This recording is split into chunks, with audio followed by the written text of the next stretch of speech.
you are now in this baptistry.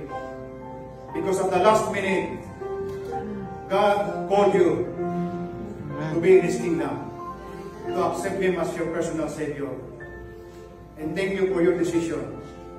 And now this morning, because the Potomac Conference has given me permission to baptize you, I am now baptizing you in the name of the Father, and of the Son, and of the Holy Ghost. Amen. Because you have studied the Bible and you have learned that Jesus is your personal Savior. He died for you.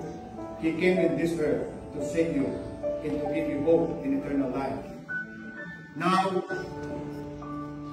because the conference has given me permission to baptize you, I am now baptizing you in the name of the Father, and the Son, and the Holy Spirit.